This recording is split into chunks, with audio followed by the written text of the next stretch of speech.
नमस्कार। आज हम ह्यूमन बॉडी के अल्टीमेट मास्टर कंट्रोल रूम को डीकोड करने वाले हैं, पिट्यूटरी ग्लैंड। एक ऐसी जगह जो हाइपोथैलेमस से ऑर्डर जरूर लेती है, पर पूरे एंडोक्राइन सिस्टम का बॉस वही है। ये बिल्कुल एक साइंस फिक्शन मूवी के कमांड सेंटर जैसा लगता है। आइए समझते हैं कि ये सब आखिर काम कैसे करता है। चलिए आज के इस एनाटॉमिकल टूर के स्ट्रक्चर को देख लेते हैं। इसे 4 हिस्सों में बांटा गया है। पहला, द मास्टर ग्लैंड। दूसरा, एंटीरियर लोब के मेटाबॉलिक हार्मोन्स। तीसरा, रिप्रोडक्टिव हार्मोन्स।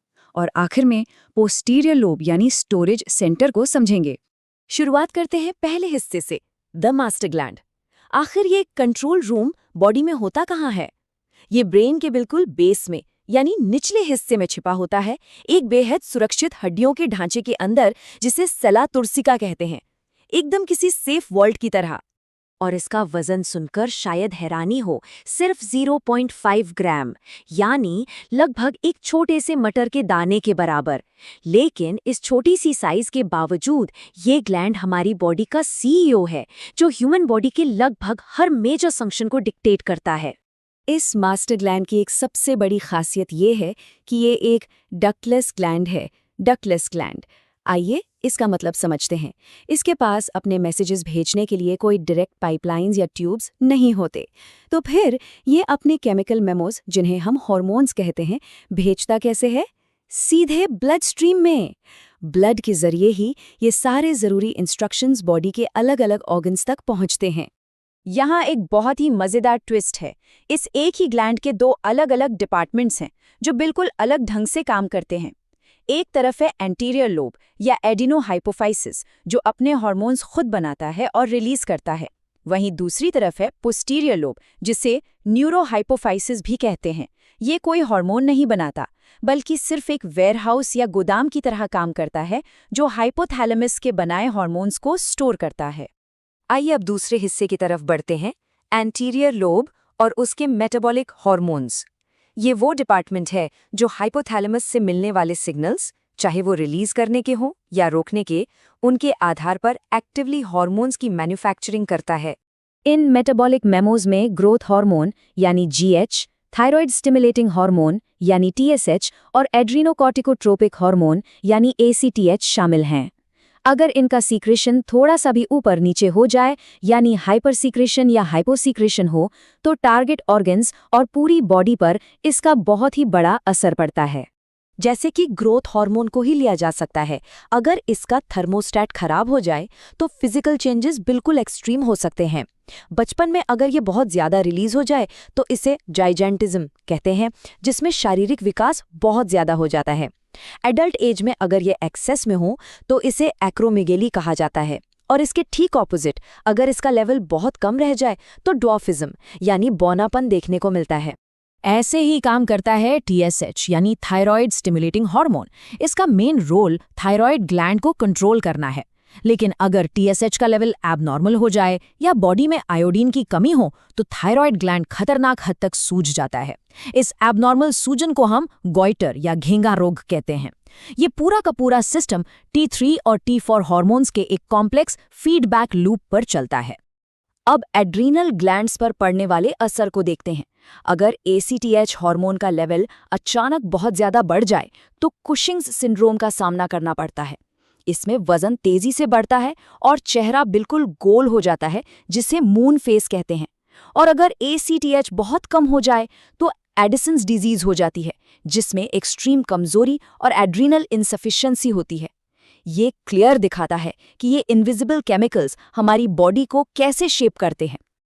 अब थोड़ा और आगे बढ़ते हैं, हमारे मास्टर कंट्रोल रूम के तीसरे हिस्से की तरफ, एंटीरियर लोब और उसके रिप्रोडक्टिव हार्मोन्स। यहाँ प्रोलैक्टिन हार्मोन का रोल बहुत खास है। इसका प्राइमरी काम मिल्क प्रोडक्शन को स्टिमुलेट करना है। वैसे तो डोपामाइन इस हार्मोन को कंट्रोल में रखता है, पर अगर डोपामाइन का इनहिबिटिंग सिग्नल फेल हो जाए तो प्रोलैक्टिन का लेवल तेजी से बढ़ जाता है। इसे हाइपर प्रोलैक्टिनीमिया कहते हैं। इसकी वजह से इर्रेगुलर पीरियड्स, बिना प्रेगनेंसी के मिल्क प्रोडक्शन, जिसे गैलेक्टोरिया कहते हैं, इनफर्टिलिटी और मेल्स में टेस्टोस्टेरॉन की कमी या इरेक्टाइल डिस्फंक्शन जैसी गंभीर परेशानियां हो सकती हैं। इस रिप्रोडक्टिव डिवीजन में गोनाडोट्रोपिन हार्मोन्स भी आते हैं। FSH और LH। इसे समझना बेहद दिलचस्प है। क्यों? क्योंकि बिल्कुल एक ही जैसा केमिकल मेमो बायोलॉजिकल सेक्स के बेसिस पर बिल्कुल अलग मैन्युफैक्चरिंग प्रोसेस को डायरेक्ट करता है। फीमेल्स में जहां FSH और LH ओवेरियन फॉलिकल्स, एस्ट्रोजन और ओव्यूलेशन ट्रिगर करते हैं, वहीं मेल्स में यही हार्मोन्स स्पर्म बनाने वाले सर्टोली सेल्स और टेस्टोस्टेरॉन बनाने वाले लेडिक सेल्स को एक्टिवेट करते हैं। और अब आते हैं हमारी चर्चा के आखिरी पड़ाव पर, द पोस्टीरियर लोब, यानी बॉडी का स्टोरेज सेंटर। पहले ही बात हुई थी ना कि ये हिस्सा खुद कोई हार्मोन नहीं बनाता, ये तो बस नर्व फाइबर्स के जरिए हाइपोथैलेमस से आने वाले हार्मोन्स के लिए एक डेडिकेटेड वेयरहाउस की तरह काम करता है। इस वेयरहाउस का पहला सबसे अहम हार्मोन है एंटी डायूरेटिक हार्मोन या ADH, जिसे वैसोप्रेसिन भी कहते हैं। इसे बॉडी का हाइड्रेशन मैनेजर माना जा सकता है। जैसे ही ब्रेन के ऑस्मो रिसेप्टर्स डिटेक्ट करते हैं कि बॉडी डिहाइड्रेट हो रही है, ADH तुरंत किडनीज को कमांड देता है कि पानी को रोको और यूरिन में जाने से बचाकर इसे बॉडी में दोबारा एब्जॉर्ब करो। इसके अलावा इसी गोदाम में एक और जादुई हार्मोन स्टोर होता है, ऑक्सीटोसिन। इसे कॉमनली लव हार्मोन भी कहा जाता है, लेकिन इसके काम बहुत ही मल्टी डायमेंशनल हैं। ये लेबर के दौरान यूट्रस की मसल्स के कॉन्ट्रैक्शन जैसी फिजिकल प्रोसेस से लेकर ब्रेस्ट फीडिंग के दौरान मिल्क इंजेक्शन और यहाँ तक कि प्यार, ट्रस्ट और सोशल बॉन्डिंग जैसे कॉम्प्लेक्स इमोशनल बिहेवियर्स तक को प्रमोट करता है। और ये प्रोसेस बहुत ही शानदार तरीके से समझाता है कि एक पॉजिटिव फीडबैक लूप आखिर काम कैसे करता है। डिलीवरी के वक्त यूटेराइन मसल्स कॉन्ट्रैक्ट होती हैं। ये कॉन्ट्रैक्शंस ऑक्सीटोसिन रिलीज होने का सिग्नल देती हैं। फिर इस ऑक्सीटोसिन की वजह से कॉन्ट्रैक्शंस और भी स्ट्रांग हो जाते हैं, जिससे और ज्यादा ऑक्सीटोसिन रिलीज होता है। ये लूप तब तक कंटिन्यूसली चलता रहता है जब तक बेबी सेफली डिलीवर नहीं हो जाता, एकदम डोमिनो इफेक्ट की तरह। तो पूरी चर्चा के बाद एक बहुत ही गहरा सवाल सामने आता है। अगर सिर्फ 0.5 ग्राम वजन का ये छोटा सा master gland human growth, hydration, stress level और यहाँ तक कि प्यार करने की कैपेसिटी को भी पूरी तरह से कंट्रोल कर सकता है, तो कंट्रोल रूम में असली बॉस कौन है? हमारी बॉडी का ये माइक्रोस्कोपिक पावर हाउस सच में ह्यूमन बायोलॉजी का एक ऐसा चमत्कार है जो बार बार सोचने पर मजबूर करता है। इस फैसिनेटिंग सफर में साथ जुड़े रहने के लिए बहुत बहुत धन्यवाद।